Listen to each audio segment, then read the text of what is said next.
бид нар ажлын байранда одоо сэтгэл ханамжтай, амгалан те стрессгүй та ажилтан үйлчлүүлэгчтэй хурц ажиллахдаа одоо ажлаа дуртайгаар хийж чадж байна уу гэдэг бол ур чадвар маш soft skill ур чадварын нэг чухал ур чадвар болж байгаамаа. Тэгэхээр энэ хүрээндээ бид нар байгууллагатай хамтран ажиллаад ер нь бол нэг 3 гол зорилтыг чиглэлээр бол сургалтаа хийдэг байгаа. Тэр нь болохоор одоо орчин үеийн удирдлага тийм манлайллыг бүтээгээд явж байгаа энэ байгууллагын удирдлагууд зөөлөн ур чадвар буюу soft skill ур чадварыг хүний хөгжлийн төр ур чадвараар яаж байгууллагыг одоо зөөлөн ур чадвараар удирдах вэ гэдэг асуудал маш чухал болж байгаа. Хоёрдугаарт одоо хамт олонны харилцаа хандлага ажлын байранда одоо бид нар зөв ойлголцож нийгмийн одоо тэр залуу үе, дунд үе, ахмад үеийн ялгаатай байдлаа одоо хамт олон хүлээн зөвшөөрснөөрөө байгууллагын ажлын бүтээмж, сэтгэл зүй, харилцаа хандлагын түвшин бол өөрчлөгддөг.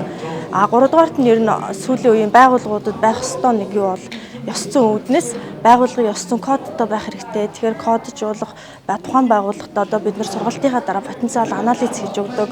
За тэгээ консультант үйлчилгээ, зөвлөх үйлчилгээгээс үзүүлдэг.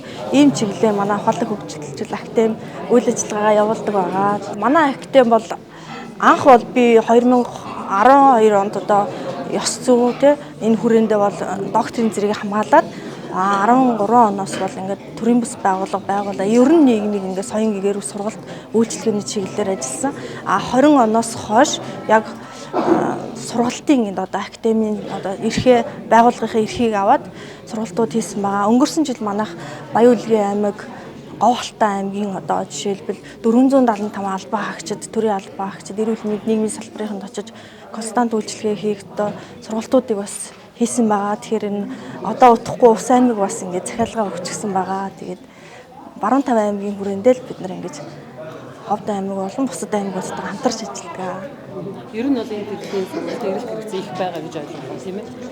Ер нь одоо маш их байгаа. Тэгэхээр энэ бид нар дижитал эрхний нийгэмдтэй өнөөдөр ингээд 5.0 системэд бид нар нийгмийн системд орж ирэхэд одоо нийгмийн шинжлэгдэх энэ үйл явцад яаж бид нар одоо боловсролын тэр академик чадвараас гадна одоо хүний хөгжлийн тэр ёс зүй харилцаа хандлагын ур чадвар, зөөлөн ур чадвартай байх ёстой вэ гэдэг дээр бол маш их эрэлт хэрэгцээ байдаг. Тэгээ энэ эрэлт хэрэгцээний хүрээнд бид нар одоо хувь хүний хөгжил чиглэсэн гэр бүлийн харилцааны ёс зүйн чиглэл хүрээнд за дээрэс нь байгууллагын ёс зүйн харилцаа хандлага гэдэг ингээ 3 түвшинд бол сургалтуудын одоо модуль хөтөлбөрийг бол хэрэгжүүлдэг байгаа. Манайх жил өөр одоо энэ ухаалаг хөгжил актемтай хамтарч одоо хувь хүний хөгжлийн талаарх сургалтуудыг авдаг байгаа. Энэ нь болохоор нөгөө хөдөлмөрийн аюулгүй байдал, эрүүл ахуйтай бас л холбоотой болчихдог.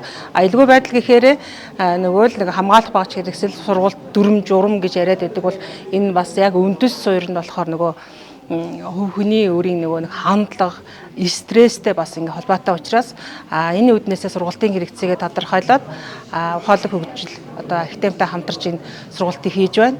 Энэхүү сургалтанд болохоор аймаг болон сумдын нийтдээ 65 ажилчин хамрагдж байгаа. Ажлын бүтээмжд болохоор маш сайнаар нөлөөлж байгаа. Тэгээд нөгөө аваар усалгүй ажил би болохоор нөгөө хөдөлмөрийн аюулгүй байдал эрүүл ахуйн инженер болохоор нөгөө аюул аваар усал гэдэг ийм юмнуудтай холбож энэ сургалтыг ер нь авдаг. Тэгэхээр нөгөө ослоос үргэлжлэн сэргийлж ослоовааргүй ажиллах юм нөхцөл нь бүрдэж байгаа л гэж харж байгаа. 23 онд болохоор бид нар энэ ухаалаг хөгжил актемтай бас хамтарч сургалтуудыг одоо үе шаттайгаар авч энэ системийн баруун бүсийн одоо системийн хэмжээнд манай компани тэргүүн байр эзэлсэн.